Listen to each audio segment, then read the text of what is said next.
Good morning, all of you. I hope you all are good at your home. As you can see, we are going to start the chapter of class 8. आज हम class 8 का chapter 6 को start करेंगे because according to your syllabus आपके chapter 5 नहीं पढ़ाया जाएगा. Chapter 4 के बाद चैप्टर 6 स्टार्ट कराया जाएगा. तो चैप्टर 6 हम स्टार्ट करते हैं जिस चैप्टर का नाम है कंबर्शन एंड फ्लेम. बेसिकली अगर मैं साधारण शब्दों में आपको कंबर्शन का मतलब बताऊं तो उसका मतलब होता है जलना. ठीक है, जलना मतलब कंबर्शन, लेकिन नॉट एग्जैक्टली जलना. हम फ्लेम में और कंबर्शन में बहुत अंतर होता है. हम कंबर्शन के बारे में भी इस चैप्टर में जानेंगे और फ्लेम के बारे में भी इस चैप्टर में जानेंगे. जैसे कि मैंने यहाँ पे कंबर्शन की 2 डेफिनेशन ली है. 2 डेफिनेशन के थ्रू आपको समझ में आएगा एग्जैक्टली कंबर्शन का मतलब क्या होता है.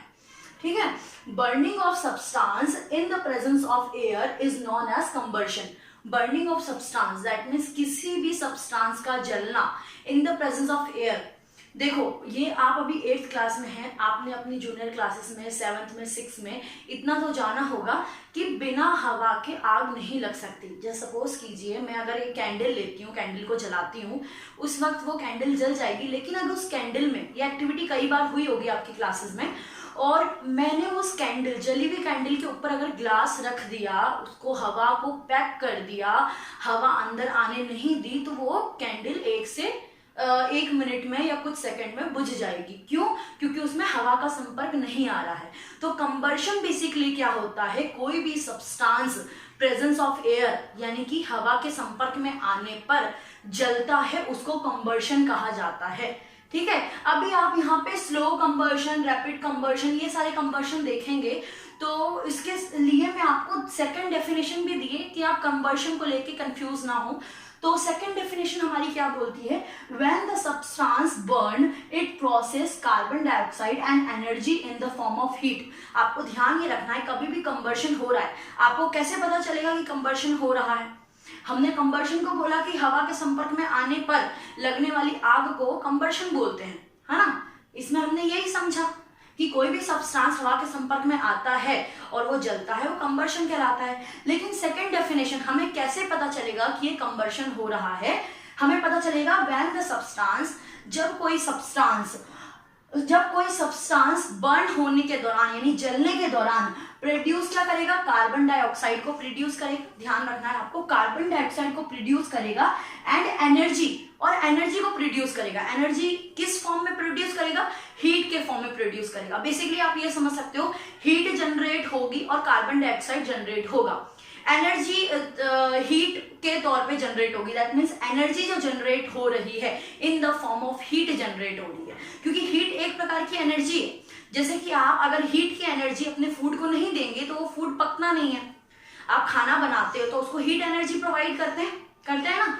तो वैसे ही वो कंबर्शन, हम कैसे आइडेंटिफाई करें कि कंबर्शन हो रहा है, we can identify this thing to produce carbon dioxide and energy. तो कंबर्शन होने के दौरान 2 चीज क्या प्रोड्यूस होती है, एक कार्बन डाइऑक्साइड प्रोड्यूस होता है, दूसरा एनर्जी प्रोड्यूस होती है. एनर्जी किस फॉर्म में प्रोड्यूस होती है, एनर्जी हीट के फॉर्म में प्रोड्यूस होती है. ध्यान रखना है, इट्स कॉल्ड कंबर्शन. तो मैंने 2 डेफिनेशन आपको ली है कि जब मैं आपको स्लो कंबर्शन, रैपिड कंबर्शन, ये सारे कंबर्शन जब मैं क्लियर करवाऊं तो आप कंफ्यूज ना हो, यहाँ तो जलने की प्रक्रिया हो ही नहीं रही है, तो कंबर्शन कैसे है. तो जिसमें कार्बन डाइऑक्साइड रिलीज होगा या प्रोड्यूस होगा और हीट प्रोड्यूस होगी या एनर्जी की फॉर्म में जो हीट प्रोड्यूस होगी, उसको कंबर्शन कहेंगे. तो ये हमारी कंबर्शन की डेफिनेशन हो गई. ओके, नेक्स्ट हम पढ़ लेते हैं, we can burning substance undergo oxidation. तो ऑक्सीडेशन होना आवश्यक होता है. कोई भी सब्सटेंस बर्न हो रहा है, उस बर्निंग सब्सटेंस किसके अंडरगो होता है, किसके अंदर होता है, ऑक्सीडेशन के. जैसे कि मैंने अभी थोड़ी देर पहले ही आपको बताया कि कोई भी जो आग है, फ्लेम है, वो आग तब तक नहीं पकड़ेगी जब तक उसमें हवा का संपर्क नहीं आता. हवा के बिना, ऑक्सीडेशन के बिना क्या नहीं हो सकता, आपका कोई भी बर्निंग या कंबर्शन नहीं हो सकता. अब देखिए कंबस्टिबल क्या होता है. आपको ना हर एक टॉपिक ध्यान रखना है कि हमने इस क्लासेस में कौन कौन से टॉपिक क्लियर करे हैं. मैं कंबर्शन भी कभी भी पूछ सकती हूँ, कंबस्टिबल भी पूछ सकती हूँ. तो सबसे पहले जो कंबस्टिबल, नेक्स्ट जो हमारा टॉपिक है, उसमें क्या बोला जा रहा है, कंबस्टिबल क्या है. जो सब्सटेंस जलने योग्य होते हैं उनको कंबस्टिबल कहा जाता है. Combustion, combustible both are the different things. ध्यान रखना है आपको, कंबर्शन जलना, कंबस्टिबल जिसको जलाया जा रहा है वो कंबस्टिबल कहलाता है। जैसे कि सपोज कीजिए कि मैंने एक कागज को या एक लकड़ी को जलाया, तो लकड़ी क्या है, लकड़ी है कंबस्टिबल, और लकड़ी जब जल रही है तो वो क्या हो रहा है, कंबर्शन हो रहा है। क्या हो रहा है, वो कंबर्शन। तो कंबस्टिबल के दो फॉर्म यहाँ पे मैंने लिए हैं, कंबस्टिबल मटेरियल, एक कंबस्टिबल मटेरियल है जो कि कंबर्शन हो जाता है यानी कि जल जाता है। दूसरा है नॉन कंबस्टिबल मटेरियल जो कि नहीं जल पाता। अब हम एग्जांपल ले लेते हैं कौन कौन से कंबस्टिबल की गिनती में आते हैं, कौन कौन से नॉन कंबस्टिबल की गिनती में आते हैं। जैसे कंबस्टिबल मैंने अभी कहा, लकड़ी का टुकड़ा आसानी से जल सकता है, कागज जल सकता है, कोयला जल सकता है ना। ये सारी कुछ ऐसी चीजें हैं जो डेली लाइफ में जलती है। ओके, फ्यूल्स ले लो, एलपीजी ले लो, आपकी मम्मी किचन में खाना बनाती है, उस सिलेंडर के अंदर क्या होता है, एलपीजी होता है, ठीक है, एलपीजी ले लो। ये सारी चीजें क्या है, जलने योग्य है, तो ये क्या कहलाती है, आपकी कंबस्टिबल सब्सटेंस या कंबस्टिबल मटेरियल में आती है। वो मटेरियल जो नहीं जल सकता, जैसे मैं एक एग्जांपल के तौर आपको समझाती हूँ। मैंने यहाँ पर एक सिक्का लिया, सिक्का किसका होता है, कॉइन किसका होता है, आयरन का यानी कि मेटल का होता है ना। या फिर मैंने कोई कांच की चीज ले ली या मेटल की चीज ले ली, दोनों ले ली। कांच की ग्लास ले सकती हूँ या एक सिक्का, मैं एक सिक्का होल्ड कर रही हूँ, एक सिक्का ले रही हूँ यानी कि कॉइन लिया मैंने, जो कि आपको पता है मेटल का होता है। दूसरी तरफ मैंने लिया है लकड़ी का टुकड़ा, इतना बड़ा लकड़ी का टुकड़ा है और एक सिक्का है, तो मैं उसको 15 मिनट तक कैरोसिन डाल के, सपोज करो मैंने कैरोसिन डाल दी, क्योंकि सिक्का नहीं जल सकता है ना, कैरोसिन सिक्के पे डाल दी, आपकी लकड़ी पे भी कैरोसिन डाल दी, और मैंने उन दोनों को माचिस से आग लगा दी। और 15 मिनट के बाद आप उन दोनों ही चीजों पे पानी डालेंगे तो आपको सिक्का जो है उसके ऊपर ब्लैक कलर का क्या दिखेगा, धुआं दिखेगा, परत दिखेगी काली कलर की, और लकड़ी राख बन चुकी होगी। तो जो चीज जल सकती है वो क्या कहलाती है, कंबस्टिबल कहलाती है, और जो चीजें नहीं जल सकती वो नॉन कंबस्टिबल मटेरियल में आती है। आपने देखा सिक्का, हमने केरोसिन डाला तो सिक्का बेशक जला, लेकिन वो कंबस्टिबल नहीं हुआ, मतलब पूरी तरीके से नहीं जला, उसमें से परत लगी। तो इसी तरीके से जो चीज नहीं जल सकती वो नॉन कंबस्टिबल मटेरियल में आती है, और जो चीज जल सकती है वो कंबस्टिबल मटेरियल में आती है। जैसे कि यहाँ पे कंबस्टिबल मटेरियल का एग्जांपल आप लकड़ी ले लीजिए, बुक ले लीजिए, पेपर ले लीजिए, एलपीजी ले लीजिए, सारे कंबस्टिबल मटेरियल है। वही हम नॉन कंबस्टिबल की ओर पढ़े तो ग्लासेस जो होती है, कांच की ग्लासेस या मेटल्स जो होते हैं वो नॉन कंबस्टिबल मटेरियल में आते हैं। तो यहाँ पर आपके दो टॉपिक कंप्लीट हो गए हैं, combustion and combustible, non combustible और combustible. Okay, type of combustion की हम बात करते हैं तो टाइप ऑफ कंबर्शन में 4 लिए हैं मैंने। पहले मैं इनके नाम बोल देती हूँ आप सभी को, उसके बाद मैं एक एक के डिफाइन करूंगी कि कैसे कैसे कंबर्शन ये होते हैं। पहला है स्लो कंबर्शन, जो धीरे कंबर्शन होता है। दूसरा है रैपिड कंबर्शन, जो कि तेजी से कंबर्शन होता है। तीसरा है स्पॉन्टेनियस कंबर्शन। स्पॉन्टेनियस कंबर्शन वो कंबर्शन होता है जो कि बिना बिना माचिस जलाए ही कंबर्शन हो जाता है। अभी मैं इसको एक एक करके डिफाइन करूंगी पूरी अच्छी तरीके से। एक्सप्लोजन, तो इन सबको हम एक एक करके समझते हैं क्या है। स्लो कंबर्शन की बात करते हैं तो स्लो कंबर्शन में मैं 2 चीजें लूंगी, रस्टिंग ऑफ आयरन, जो कि एक लोहे पे जो जंग लग जाती है, कॉरिजन लग जाता है वो, या आप रेस्पिरेशन का प्रोसेस समझ सकते हो। अब आप सोचोगे इन दोनों ही प्रोसेस में तो आग लगने की कोई संभावना ही नहीं हो रही है, आग नहीं लग रहा है, लेकिन मैंने यहाँ पे दो डेफिनेशन क्यों दी आपकी कंबर्शन की, क्योंकि आप कंबर्शन को अच्छे तरीके से समझ सकें। यहाँ पे मैंने क्या बोला, कंबर्शन आप किस तरीके से समझेंगे कि ये कंबर्शन हो रहा है, जब वो क्या प्रोड्यूस करेगा, कार्बन डाइऑक्साइड और हीट, या in the form of energy heat को प्रोड्यूस करेगा।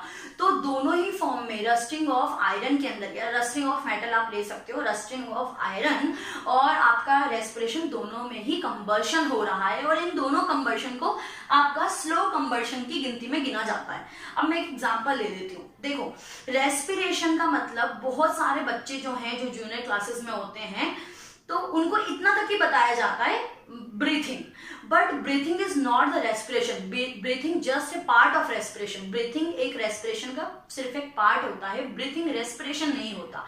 जो हम सांस लेते हैं, ब्रीथिंग करते हैं, वो सिर्फ एक पार्ट है। रेस्पिरेशन बेसिकली क्या होता है, रेस्पिरेशन होता है आपके खाने के, जो भी आप खाते हैं उनको टुकड़ों में विखंडित कर देता है और एनर्जी फॉर्म आपके शरीर में पहुंचाता है। ध्यान से सुना, रेस्पिरेशन क्या है, जब आप कुछ भी चीजें खाते हैं वो मॉलिक्यूल्स टुकड़ों में विखंडित करके एनर्जी फॉर्म आपके पूरे शरीर में पहुंचाता है, वो आपका रेस्पिरेशन कहलाता है। तो इस दौरान क्या होता है, रेस्पिरेशन के दौरान कार्बन डाइऑक्साइड भी रिलीज हो रही है और हीट भी रिलीज हो रहा है। इस दौरान ये क्या कहलाएगा, आपका स्लो कंबशन। और ये नहीं कि आपने खाना खाया जस्ट 1 सेकंड में जो है वो ये प्रक्रिया हो गई, रेस्पिरेशन की प्रक्रिया हो गई, या आपका खाना एकदम से तो नहीं पच जाता है, समय लगता है ना, तो इसलिए इसको क्या कहा जाता है, स्लो कंबर्शन कहा जाता है। जो आपने खाना खाया, रेस्पिरेशन क्या हुआ आपका, आपके खाना मॉलिक्यूल्स में टूट जाता है और in the form of energy आपके शरीर में वो एनर्जी प्रोवाइड करता है, ये आपका क्या कहलाता है, ये आपका रेस्पिरेशन कहलाता है। तो रेस्पिरेशन जो प्रक्रिया होती है वो एक तरह का कंबर्शन होता है। ओके, तो इसको स्लो कंबर्शन की गिनती में रखा जाता है। नेक्स्ट हमारा रैपिड कंबर्शन। रैपिड कंबर्शन वो कंबर्शन जो बहुत ही तेजी से आग लग जाती है, बहुत तेजी से कंबर्शन हो जाता है, वो रैपिड कंबर्शन। रैपिड नाम से ही समझ में आ रहा है कि वो रैपिड कंबर्शन है। अब किस तरीके से रैपिड कंबर्शन है भाई, तो देखिए आप जैसे कि केरोसिन हो गया आपका, ठीक है, जैसे और भी बहुत सारी चीजें होती है जो बहुत जल्दी तरीके से, जैसे कि एलपीजी ही ले लेते हैं। आपके घर में जो है, हमें लकड़ी जलाने के दौरान क्या है, हमें थोड़ा सा इंतजार करना पड़ता है, उसको आग देनी होती है। जब भी चूल्हे में जो भी माताएं खाना बनाती हैं उन्हें पता है कि उसमें टाइम लगता है, कोयले को भी जलाएंगे तो टाइम लगता है। लेकिन जो रैपिड, जैसे कि आपको खाना बनाना है, आपके घर में गैस सिलेंडर उपलब्ध है, चूल्हा उपलब्ध है, तो आप क्या है, लाइटर से जलाते हैं, माचिस से जलाते हैं, फटाफट गैस जल जाती है, फटाफट जो है आपका चूल्हा वो जल जाता है। तो जो जल्दी से एकदम से जो जल जाता है वो रैपिड कंबर्शन कहलाता है। ओके, जो आसानी से और जल्दी से जल जाता है वो रैपिड कंबर्शन। इसका एग्जांपल आप पेपर ले सकते हो, इसका एग्जांपल आप एलपीजी गैस ले सकते हो, कुछ इसी तरीके के एग्जांपल्स आप ले सकते हो डेली लाइफ से। देखिए साइंस जो है ना वो डेली लाइफ से जुड़ी हुई है। आप साइंस को अच्छी तरीके से समझेंगे ना, आपको अपने चारों ओर की पूरी जो जिंदगी है आपकी, उसमें आपके चलने में साइंस है, फ्रिक्शन होता है, आपके कुछ भी काम कर रहे हो, आपका ग्रेविटेशनल साइंस है। ओके, हर जगह साइंस ही साइंस है, बस समझने की जरूरत है। तो आपका रैपिड कंबर्शन हो गया। स्पॉन्टेनियस कंबर्शन क्या होता है, स्पॉन्टेनियस कंबर्शन जैसे कि मैंने अभी थोड़ी देर पहले ही बताया, स्पॉन्टेनियस कंबर्शन वो कंबर्शन होता है जिस दौरान जो है माचिस जलाने की आवश्यकता नहीं होती। इन दोनों कंबर्शन में हमें क्या करना पड़ रहा है, सॉरी स्लो कंबर्शन में नहीं, रैपिड कंबर्शन में हमने माचिस या आग की आवश्यकता ली है, तब जाके वो जो है वो फ्लेम उत्पन्न करेगा। लेकिन स्पॉन्टेनियस कंबर्शन के अंदर ये होता है कि हमें आग लगाने की आवश्यकता नहीं होती, मैच बॉक्स की आवश्यकता नहीं होती, वो अपने आप ही हवा के संपर्क में आने पर ही आग पकड़ लेता है। तो ऐसी कौन सी चीज होती है, तो मैं आपको एग्जांपल देती हूँ, सोडियम, प्योर सोडियम। सोडियम एक ऐसी पदार्थ है जो एलिमेंट्स में भी गिना जाता है, आपने प्रीवियस चैप्टर भी देखा होगा। सोडियम हवा के संपर्क में आने पर फटाफट आग पकड़ लेता है, इसीलिए सोडियम को खुला नहीं रखा जाता, उसको केरोसिन के अंदर रखा जाता है। ध्यान रखना है, केरोसिन के अंदर, केरोसिन में डिप करके सोडियम को रखा जाता है, क्योंकि वो हवा के संपर्क में आने पर ही आग पकड़ लेता है। वैसे आपका पोटेशियम और सल्फर भी जो है कुछ इसी प्रकार के होते हैं वो भी आपके हवा के संपर्क में आने पर आग पकड़ लेते हैं बड़ी आसानी से, इसलिए उनको भी पानी के अंदर डिप करके रखा जाता है। ठीक है, तो कुछ ऐसे मैंने सब्सटेंस अभी बताए हैं आपको जो कि बड़ी आसानी से हवा के संपर्क में आने पर आग पकड़ लेते हैं, बिना मैच बॉक्स या बिना माचिस की आग लगाए वो आग पकड़ लेते हैं, इसलिए उनको डिफरेंट फॉर्म में रखा जाता है सुरक्षित रखने के लिए। तो आपका स्पॉन्टेनियस कंबशन कंप्लीट हो गया। नेक्स्ट कंबशन है आपका एक्सप्लोजन। ये एक्सप्लोजन आपने हर दिवाली में देखा होगा, हर दिवाली में बम विस्फोट वगैरह होते हैं तो उसमें भी देखा होगा। तो दिवाली में हम नॉर्मली देखते हैं, अब तो कई हद तक हमारा पोल्यूशन का इशू की वजह से कम हो गया है पटाखे वगैरह जलाना, लेकिन एक्सप्लोजन जो है आप दिवाली में ज्यादातर देखते हैं, फुलझड़ी जलाना, बम वगैरह फोड़ना, तो ये सारा एक वन ऑफ द एक्सप्लोजन का एग्जाम्पल है, जो कि ये क्या प्रोड्यूस करता है, हीट प्रोड्यूस करता है, लाइट प्रोड्यूस करता है, साउंड प्रोड्यूस करता है। एक्सप्लोजन में क्या है, साउंड में प्रोड्यूस, जैसे आपने एलपीजी में मम्मी ने गैस जलाई, खाना पकाया, उसमें साउंड प्रोड्यूस नहीं हुआ, बट जहां अगर एक्सप्लोजन की बात करते हैं, विस्फोट की बात करते हैं, तो वहां क्या क्या प्रोड्यूस होता है, लाइट भी, रोशनी भी मिल रही है, लाइट प्रोड्यूस हो रही है, साउंड प्रोड्यूस हो रहा है और हीट प्रोड्यूस हो रहा है। ठीक है, तो एक्सप्लोजन के अंदर ये तीनों ही चीज प्रोड्यूस होते हैं और एक धमाका साउंड जैसा प्रोड्यूस होता है, जैसे कि आप नॉर्मली आपके क्रैकर्स वगैरह के एग्जाम्पल्स ले सकते हैं दिवाली में जो आप फोड़ते हैं। ठीक है, तो आपका ये 4 तरीके के हमने कंबर्शन को है जो है वो कंप्लीट कर दिया है। अब हम नेक्स्ट की बात करते हैं। नेक्स्ट टॉपिक हमसे बोलता है condition requirement for the combustion. अच्छा, कंबर्शन के लिए कौन सी कंडीशन होनी चाहिए? जैसे कि कंडीशन की अगर बात करें तो जैसे आप इंटरव्यू के लिए इन फ्यूचर जाएंगे तो आपकी कुछ ना कुछ कंडीशन डिमांड होती है कि आपको ये होना चाहिए, आपकी उम्र इतनी इतनी होनी चाहिए, आपकी ये एबिलिटी होनी चाहिए, ठीक है। उसी तरीके से कंबर्शन होने के लिए, आग लगने के लिए, जलने के लिए, ठीक है, तो उसके अंदर भी कुछ ना कुछ रिक्वायरमेंट होती है कि ये रिक्वायरमेंट अगर नहीं होगी तो वो आग या कंबर्शन नहीं होगा। तो ऐसी कौन कौन सी रिक्वायरमेंट होती है? तो यहाँ पहली रिक्वायरमेंट है प्रेजेंस ऑफ कंबस्टिबल सब्सटेंस। जैसे कि मैंने यहाँ पे नॉन कंबस्टिबल, कंबस्टिबल आपको समझाया था। तो प्रेजेंस ऑफ कंबस्टिबल सब्सटेंस का मतलब है कि कंबर्शन होने के लिए सबसे पहले कंबस्टिबल सब्सटेंस होना जरूरी है। अगर कंबस्टिबल सब्सटेंस ही नहीं होंगे तो कंबर्शन होगा ही नहीं। जैसे मैंने अभी थोड़ी देर पहले मैंने आपको एक सिक्के का एग्जांपल दिया और एक लकड़ी का एग्जांपल दिया। तो कंबर्शन होने के लिए, आग लगने के लिए, जलने के लिए क्या जरूरी है? जरूरी है कि वो सब्सटेंस कंबस्टिबल होना चाहिए। सब्सटेंस कंबस्टिबल होना चाहिए मतलब सब्सटेंस जलने योग्य होना चाहिए। अगर वो सब्सटेंस जलने योग्य नहीं होगा तो वो जलेगा ही नहीं। तो पहली रिक्वायरमेंट हमारी क्या है कि सब्सटेंस जो है वो कंबस्टिबल होना चाहिए, ठीक है। जैसे लकड़ी, एलपीजी, कागज, ये सारी चीजें जो है कंबस्टिबल सब्सटेंस। पहली रिक्वायरमेंट हमारी कंबस्टिबल सब्सटेंस की है। दूसरी रिक्वायरमेंट है प्रेजेंस ऑफ ऑक्सीजन। जैसे कि at the starting of this chapter मैंने आपको समझाया था कि presence of oxygen is the very necessary thing for the combustion. Presence of oxygen बहुत ही इंपॉर्टेंट है। अगर प्रेजेंस ऑफ ऑक्सीजन नहीं होगा, ऑक्सीजन नहीं अगर होगा तो वो आग लग ही नहीं सकती। मैंने स्टार्टिंग में भी आपको एग्जांपल दिया था। आपने कैंडल लिए सपोज इट और उस कैंडल को जला दिया है, उसके जस्ट कुछ समय के बाद हमने उस पर ग्लास से ढक दिया है, तो क्या होगा? आग बुझ जाएगी। आग जो कैंडल जल रही है वो बुझ जाएगी। क्यों? क्योंकि उसके हवा के संपर्क मिला ही नहीं। जैसे कहीं भी आग लगती है तो धीरे धीरे वो इतनी ज्यादा क्यों बढ़ जाती है? क्योंकि हमारा एटमॉस्फेयर जो है वो क्या है? ऑक्सीजन की एक चादर ओढ़ा हुआ है। ऑक्सीजन ही ऑक्सीजन है। तो ऑक्सीजन की मात्रा जब लगती है तो आग बहुत तेजी से फैल जाती है। तो ऑक्सीजन कंबर्शन के लिए, जलने के लिए ऑक्सीजन एक महत्वपूर्ण नेसेसरी थिंग्स है। ऑक्सीजन एक नेसेसरी एलिमेंट है। तो मॉडरेट इग्निशन टेम्परेचर। तीसरा क्या है? मॉडरेट, मध्यम उज्ज्वल या ज्वलन टेम्परेचर, तापमान। मध्यम ज्वलन तापमान मतलब मध्यम ज्वलन तापमान हो सकता है। का मतलब मैं आपको समझा, ये तो मैंने बिल्कुल शुद्ध हिंदी बोल दी, मैं आपकी थोड़ी सी आपको समझने लायक लैंग्वेज में समझाती हूँ। मॉडरेट इग्निशन टेम्परेचर का क्या मतलब है? देखिए, आप जैसे कि ये तो प्राइवेट बुक है बट मैंने एनसीईआरटी जो पढ़ाई थी, एनसीईआरटी के अंदर हर एक का इग्निशन टेम्परेचर अलग अलग होता है। देखिए, जो सब्सटेंस बड़ी आसानी से जल जाता है उसका इग्निशन टेम्परेचर लो होता है। जैसे कि सपोज कीजिए कागज हो गया, एलपीजी हो गया, ठीक है। इसमें हमने क्या किया? ज्यादा कुछ नहीं करना पड़ा, माचिस दिखाई और जल गया। तो इसका इग्निशन टेम्परेचर जो है वो क्या है? होगा, लो होगा। जैसे सपोज कीजिए हर एक का क्या होता है? हर एक का यूनिट होता है। जैसे कि किलोग्राम होता है, सेकंड होता है, टाइम का, ओके, सेल्सियस होता है। वैसे आपका जो इग्निशन टेम्परेचर है उसका भी यूनिट होता है। तो इग्निशन टेम्परेचर जैसे कि कोई भी सब्सटेंस है अगर वो आसानी से जल जाता है दैट मीन्स उसका इग्निशन टेम्परेचर क्या है? लो है। लो इग्निशन टेम्परेचर मतलब थोड़ी सी आग देने पे अगर वो जल जा रहा है तो लो इग्निशन टेम्परेचर कहलाएगा।